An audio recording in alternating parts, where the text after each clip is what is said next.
So, Nigel Farage, welcome back. Thank you. Nice to see you. So much to talk about this morning. Let's kick off with Donald Trump. Obviously, you know, people were starting to say at the beginning of this, well, Nigel Farage went off to help Donald Trump. What's the big deal with Labour doing it? Well, they're in government. Surely that's the difference. The fundamental point is they're in government. Yeah. When I went, I didn't even represent UKIP. I represented me. Right. I went as an individual.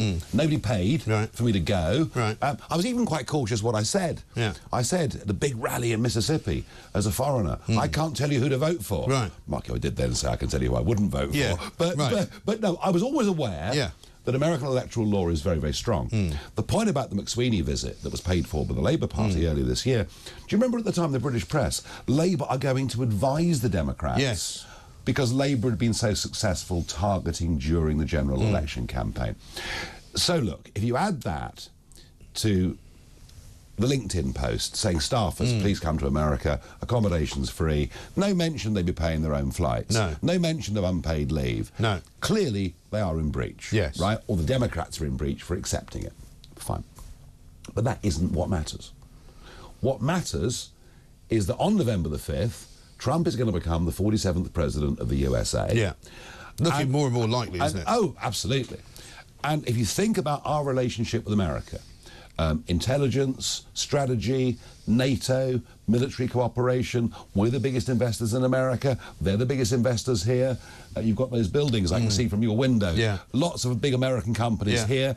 And for a newly elected British government to have openly, publicly backed the other candidate, that is not good diplomacy. It's really not. It's not good politics, and frankly, it isn't very bright. No, it's not, and they're already starting from a bad place because of what David Lammy said in the past about Donald Trump. We know that Keir Starmer's had a meeting with him. Apparently, they had chicken together, so we're told. Yeah, it must have been a rip-roarer, must it? I mean, can you imagine? I mean, knowing Donald Trump as you do, I don't know him, but I can't imagine that Keir Starmer's his kind of guy, really. Goodness knows what they talked about. I know. Can you imagine? I mean, and also, as I say, you know, Donald Trump has actually been very gracious about David Lammy, because when he came over as Foreign Secretary to see Joe Biden, you know, he was asked about him, and he didn't take the opportunity to have a go.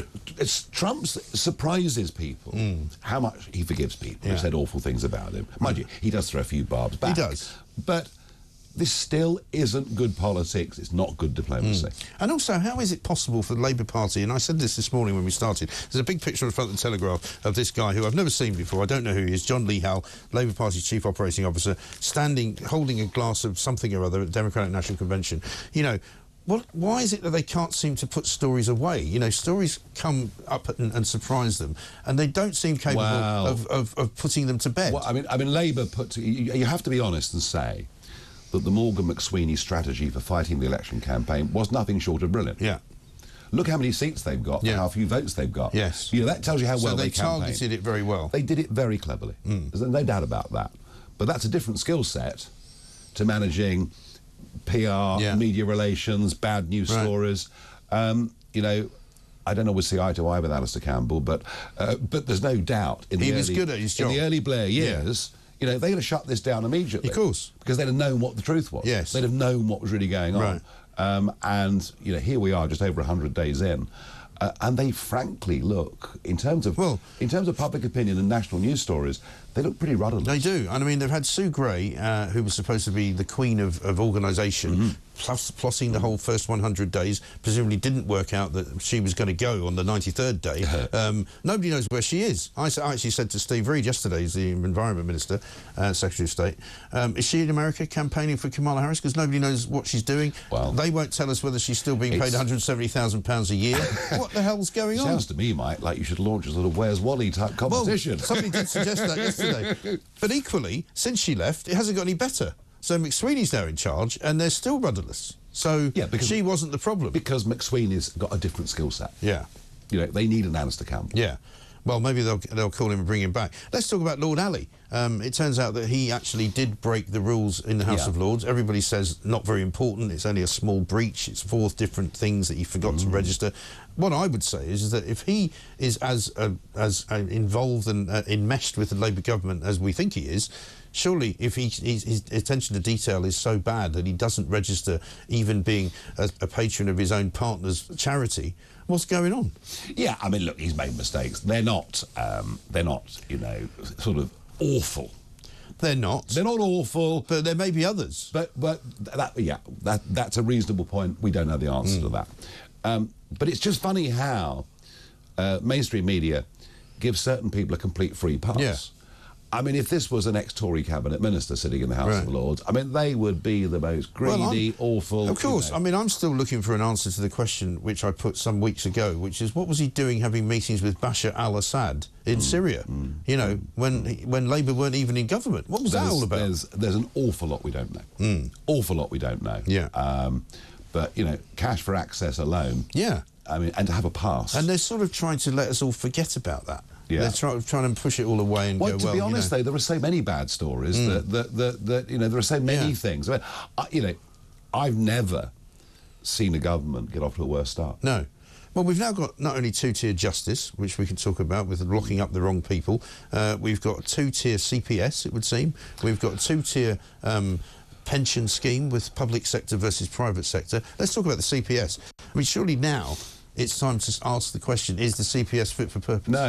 No, and even worse is the IOPC. I mean, you would have thought, you know, that the IOPC, looking after police complaints, would understand, and they would have known that this guy Kaba was a bad dude. Of course they did. All right? And as did the CPS. As did the CPS.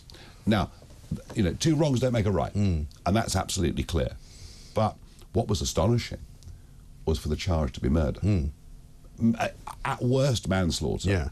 You know, if they thought he'd fired the gun without sufficient danger, there might have been a clause for manslaughter, but to have brought murder. And you know what really shocked me? What really shocked me? After that jury came to their very rapid verdict, they gave the judge a note that they wanted to be read out, saying that the jury believed unanimously that this case should never have come to court, and the judge didn't even read it out. Unbelievable. Didn't even read it out. And then we get statements from the CPS and the IOPC sympathising hugely with Kaba's family, saying they respect the verdict of the jury. Not a word about a man and whose family have not just had their life ruined for the last 2 years, but now, because anonymity was not granted to him, his kids have had to leave school, they're living in hiding. We didn't get a word from CPS or IOPC. Talk about two-tier. And I think it's a disgrace. I don't think either organisation are fit for purpose in any way at all. And we've given an ultimatum to the CPS over the Manchester Airport attacks. What have you received in return from them? Violent thugs, beating up police officers, breaking a police officer's nose, and then the police intervened and took control of the situation. And nothing. It's now 13 weeks. Have you had a response to your ultimatum to them? Nope. So they haven't even acknowledged it? Nope. And we'll leave it a couple of weeks. And we will then take out a private criminal prosecution. We're serious. And why not look as well into the family of Chris Kaba, you know, who also, as you say, must have known about his background. They pushed big time for the police officer's name to be published, but they also pushed big time for Kaba's background not to come out. And on the day after the verdict of not guilty came in, the judge was still of a mind to keep those details private. Yes, I find that extraordinary.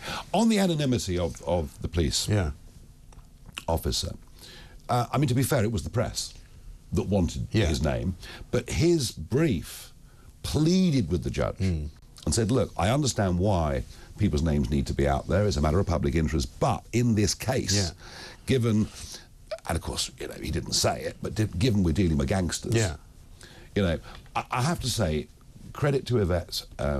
Yes, because she's now changed the rules. You know, I was in Parliament yesterday morning when she said, right, in future, there should, in cases like this, be a presumption of anonymity. Now, still gives the judge, obviously, the power to overrule that, but a presumption of anonymity. And I must admit, it's the first time I've sort of cheered. I said the same. I said the same. You know. And very incredible. I said, you know, finally I've seen her do something which is good.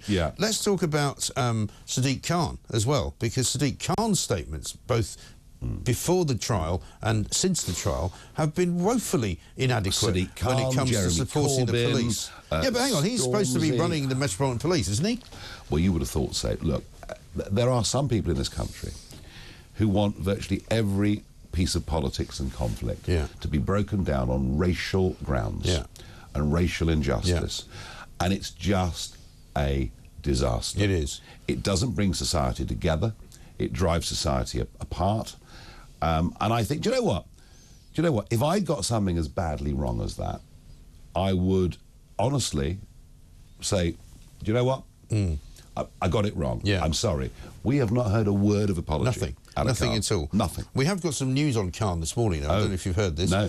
This has nothing to do with that, but the company, the events company, who provided him with £3,000 worth of Taylor Swift tickets, has now bizarrely been given a contract to do the Diwali celebrations for the Greater London Assembly and the St Patrick's Day parade for next year. Pure coincidence. I mean, I'm sure, no, pure coincidence. Lucky. Fortunate. Very fortunate. Extraordinary. Let's talk about reform, because, you know, you're making quite a splash, it seems to me. I love watching you and Richard Tice and the others asking questions when the groans come from the other side. As soon as you mention two-tier policing, or as soon as Richard mentions net zero, oh, you know, you can hear them. They don't like it up. You, they don't. But you've got a new plan, because obviously we've got local elections coming up.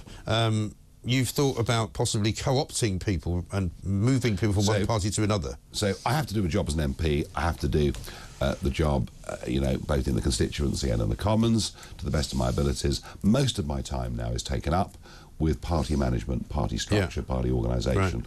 There aren't many people in the country who've ever had an experience of building a party from nothing into being a national machine. There are 21 English county councils and 10 unitary authorities, so for example Cornwall is now a unitary authority, that are up for election next year. The elections come 4 years on from peak Boris, 4 years on from a day when everything looked amazing for them. They won the Hartlepool by-election. So number one, we are recruiting candidates, we're doing our best to vet candidates, we're setting up local voluntary branches in constituencies, and that work goes on every day. But I've written overnight to 1,352 Conservative county councillors to say, look, guys, most of you will lose your seats, you know, but if you believe in what I believe in, as opposed to what your parliamentary party's been doing for the last 14 years, I'm giving you an opportunity to come and stand for us. And what I do know... And also, in an election, it's not as if they're just going to switch. They will have to stand in an election for reform. Absolutely. Yeah, and I've made the point, you know, we are never against standing aside for anybody.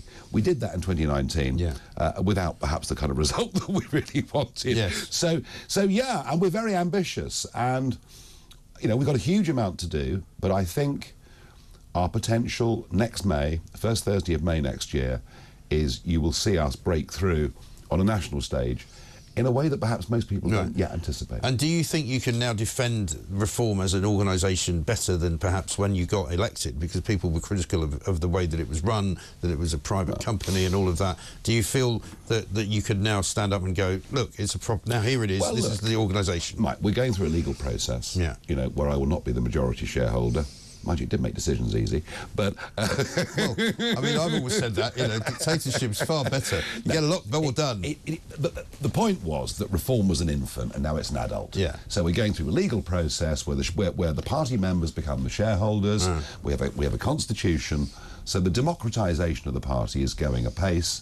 What I've now got to do is professionalise the party. And I don't mean, you know, make it dull and make everyone identikit far from it, but just get us to a level where we can competitively fight elections next year, and we fully intend to. Excellent.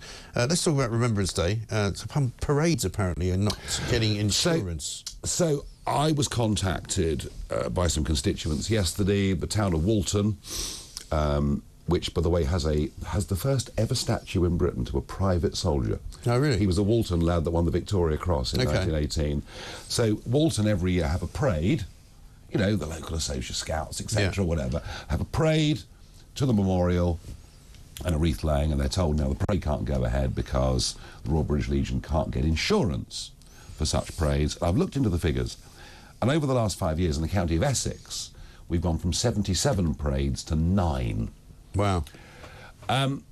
So I've said to the district council, I'll pay for the insurance if necessary, but it does just go to show what's going wrong in our country. You know, this most sacred of days for many people, still a day that hurts. Of course, a day that hurts and really means something. So I'm worried about that. I did this morning see that the Royal British Legion are advertising quite good money for a D&I expert. A diversity coordinator. I mean, you know, and it's... And the worry is you get another amazing institution, you know, been there, fully formed, their first Poppy appeal in 1921. I mean, for goodness sake, we don't want these lot taken over by the woke even mob. Since I mentioned it, I've had people saying that's the last Poppy I buy. And you don't want that. You want people to buy the poppies. Same as the lifeboats, mate. Yeah. Same as the lifeboats. Yeah. You know, I made the argument about the lifeboats being a taxi service. Yeah. You know, I've never been against the lifeboats. I'm for the crews, etc. But it's one thing that right through the public sector, the private sector, the charity sector, this obsession with woke causes. In America, the pendulum's turning. You know, you've got firms like Harley-Davidson, etc., saying, right, you know what? We're now going to employ people on the basis of their ability. Yes. Yeah, there's an old-fashioned well, scenario. there you are. Yeah. I know you've been critical of Robert Jenrick. I'll let you go in a second.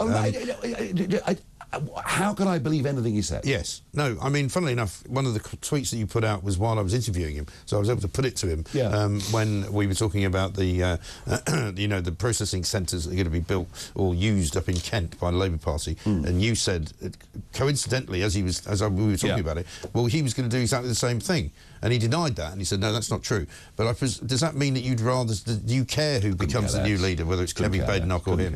I mean, I just think... Do you know the problem for both of them? That percentage of the population that care about current affairs, you know, your listeners, Tory party members, fine. You go beyond that, no one knows who these people are. They have no... there's no recognition, there's no resonance of any kind at all with these people. And the problem is, it is the Conservative Party brand. That's the bit that's broken. Yeah. It almost doesn't matter who leads them, in my opinion. No. They might get a short-term bounce, but no more than that. Well, I mean, if Reform continue on the track that you're on, then they might be dead and buried by the next election. Who knows, but I am travelling optimistically. Absolutely. Well done. Thank you very much indeed. Nigel Farage, good to see you. We'll see you again soon.